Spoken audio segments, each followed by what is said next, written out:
Në këtë edicion do të ndiqni.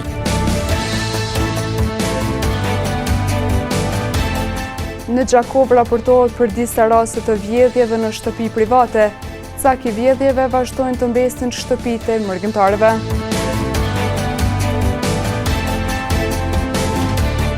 Nisma ligjore çmimet tavan mbështetet nga ekonomistët.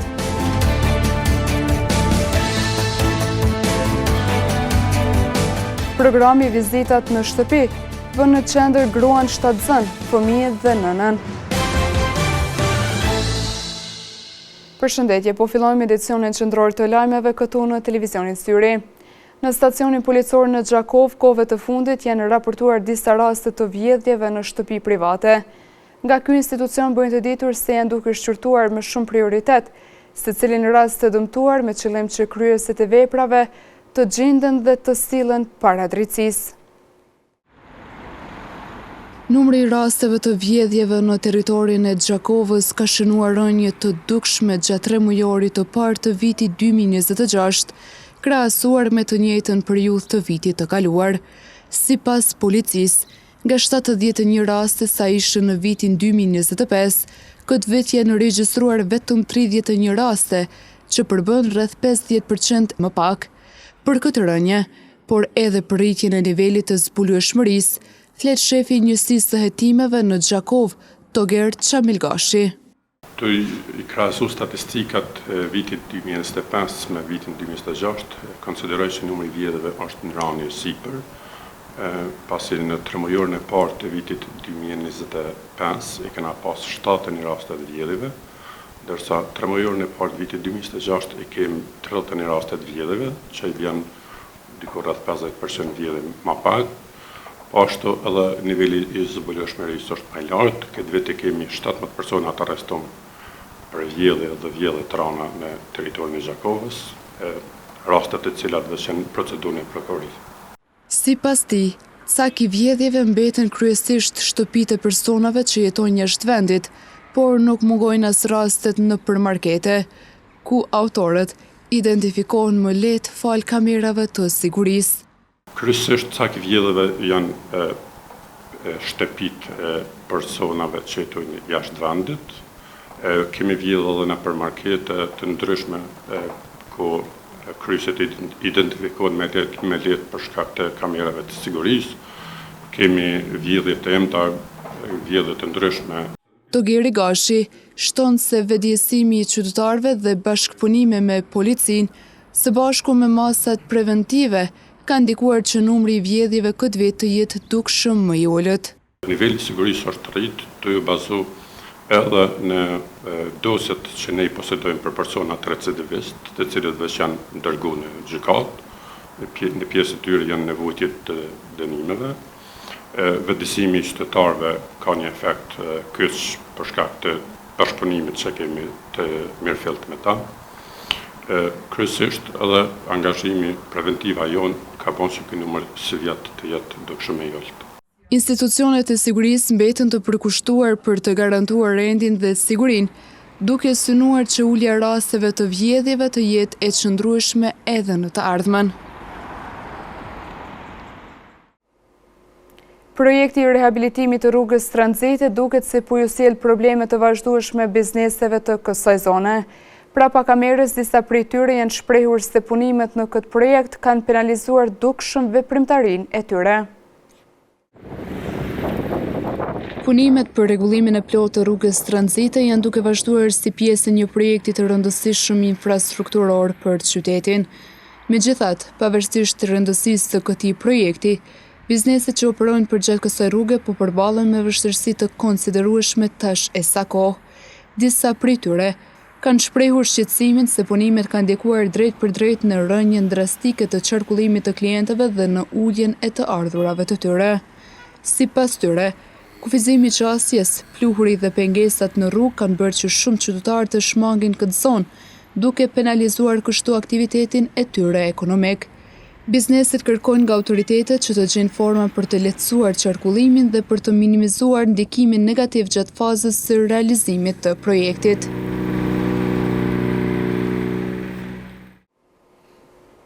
Nisma ligjore për vendosjen e çmimeve tavan për produktet e shportës po vlerësohet shumë i domosdoshëm nga ekspertët e ekonomisë.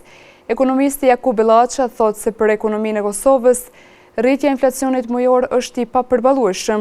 Për fuqimblerëse dhe sipas tij ky ligj do të përmirëson të dukshëm këtë situatë, por druhet se mos edhe ky projekt ligj të shkojë në gjykatë kushtetuese. Dy projekt ligje të rëndësishme të qeverisë janë rikthyer sot në vëmendjen e Kuvendit të Kosovës pasi u dërguan për miratim në seancën plenare. Bëhet fjalë për projekt ligjin për çmime tavan dhe atë për sigurimet e detyrueshme shëndetësore, të cilat kishin marrë miratimin fillestar në kabinetin qeveritar javën e kaluar.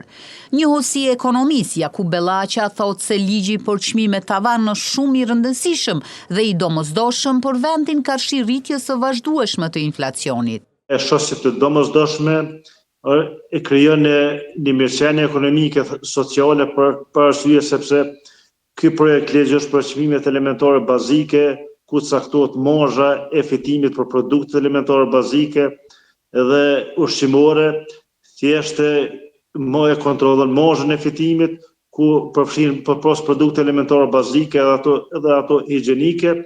Bellaça gjithashtu shpreson që ky projekt ligj të miratohet sa më shpejt nga deputetët. Shpresoj që të miratohet sa më shpejt në Parlamentin e Kosovës, për arsye sepse çmimet duhet të jenë të kontrolluar, marrëzat duhet të jenë kontrolluar nga shteti, nga mekanizmat shtetëror. Realisht ky nuk është mekanizëm i tregit, por është mekanizëm rregullator që rregullon thjesht tregun dhe rregullon çmimet e ofertës dhe kërkesës, sepse këtë rast realisht në ekonominë të tregës formohen çmimet sipas ofertës dhe kërkesës, mirë po marrëzën duhet ta kontrolloj shteti. E kur është fjala te përfitimet konkrete të këtij projekt ligji, njohuesi ekonomis Bellaça shtoi se ato janë kontrolluese dhe implementuese. Përfitimet konkrete janë se këto do të ketë, nëse implementohet do të ketë mekanizmat kontrollues dhe zbatues.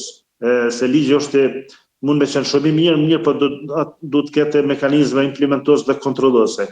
Dhe sepse për shembull sukur po çdo dëgjoj dhe po shihet edhe në teren, thjesht ka produkte elementare që marrëza e fitimit është 100-200% më e lartë, për shembull njëjtit produkt.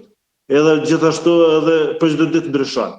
E aty me ligj parashikohet se caktohet marrëza e fitimit, mundon me qenë sipas marrëza mesatare, për shembull varësisht për vektorisë edhe për produktet, mund me qenë marrëza mesatare për shembull 15%, 20%, që kishte qenë më arsyeshëm, apo 10%, jo mbi 100% për shembull.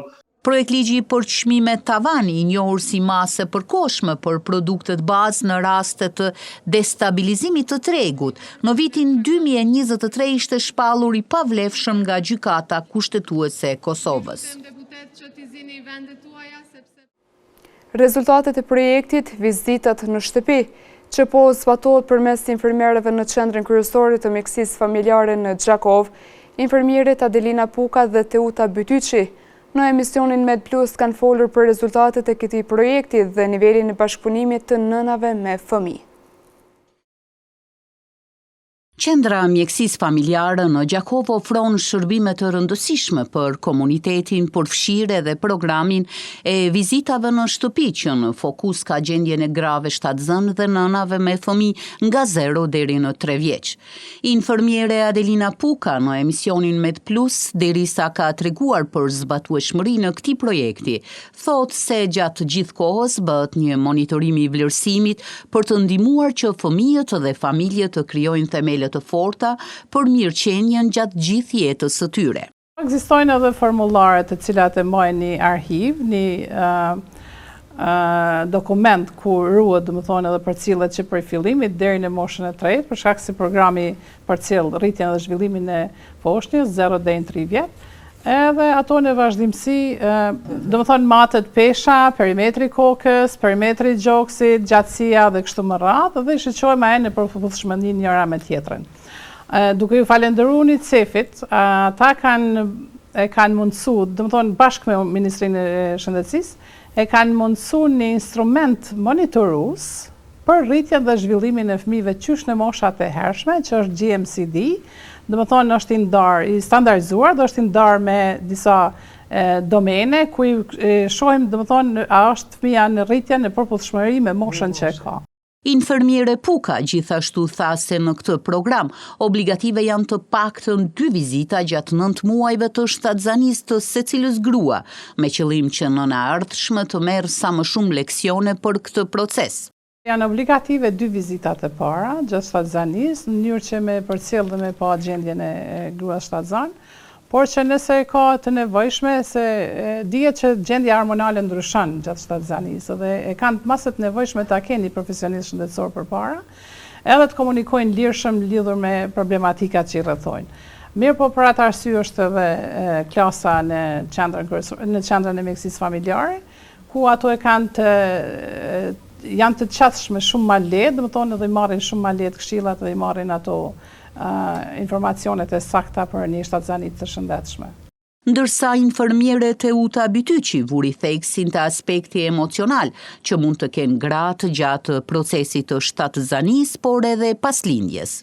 Shumë është ka afrohet një mundësi shumë e mirë për mbështetje, sidomos emocionale, sepse ju e dini që pas lindjes është një ndryshim i madh hormonal të nënat e reja dhe aty është një, si më thonë, një vulkan në trupin e tyre. Kështu që kjo vizita tona në shtëpi për këto nana janë shumë të mirë së ardhura, se aty shohim një traumë normal, se trauma, njëherë shtatzania si do të shkoj, pastaj si do të shkoj lindja, dhe pas lindja rritja fëmis, dhe për këto nënat e reja është një diçka e re, dhe gjithmonë thojnë si do ta arris këtë fëmijë, dhe na marrim shumë normale dhe i thojmë që edhe japim krejt kohën për kraje dhe i tregojmë sipas përvojave tona që edhe ne i kemi kalu, edhe ju keni kalu ashtu si çdo nën tjetër. Vizitat në shtëpi ndihmojnë familjet në identifikimin e hershëm të problemeve të posalindurit dhe në të njëjtën kohë përkrahin praktikat e mira të ushqyerit me qumësht të gjirit dhe vaksinim sipas kalendarit të imunizimit.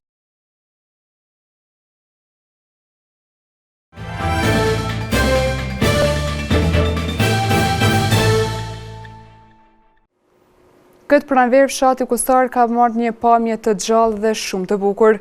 Natyrës ka filluar t'i rikthejë gjallëria duke i ofruar kësaj një pamje shumë piktoreske.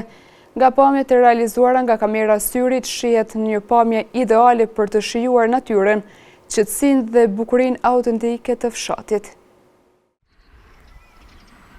Fshati Kusar i shtrirë mes natyrës së gjelbër dhe ajrit të pastër edhe këtë pranverë, duket se për shumë qytetarë mbetet një nga vendet ku bukuria dhe qetësia bashkëjetojnë në harmoni të plotë. Shtëpitë e rregulluara me kujdes, mikpritja banorëve i japin këtij fshati një shpirt të veçantë, që e bën të ndihet si në shtëpi që në hapin e parë. Në këtë pranverë, ky fshat ka filluar të gjallërohet më shumë se kurrë. Pemët veç se kanë filluar të tregojnë ngjyrat e tyre pranverore, e livadët kanë nisur të mbulohen me gjelberimin që është karakteristike kësaj zone. Një tjetër element që të bie në sy në këtë mjedis fshati janë edhe rrugët e qeta, të rrethuara me natyrë të cilat natyrshëm të ftojnë për shëtitje dhe reflektim larg zhurmës së qytetit. Është pikërisht kjo ndërthurje e natyrës së paprekur me jetën tradicionale që e bën Kusarin të veçantë si një vend ku pranvera nuk është vetëm stin, por një ndjesi e gjallë që përjetohet në çdo cep të tij. Në vazhdim të ndjekim parashikimin e motit për ditët në vijim.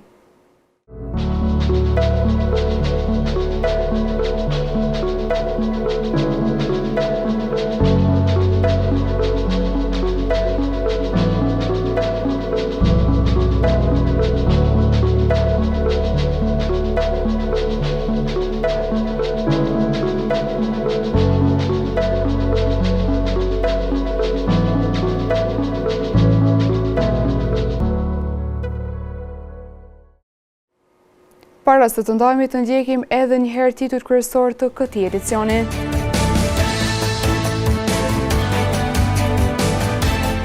Në Gjakov raportohet për disa raste të vjedhjeve në shtëpi private.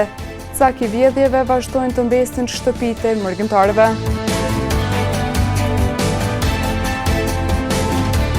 Nisma ligjore çmimet tavan mbështetet nga ekonomistët.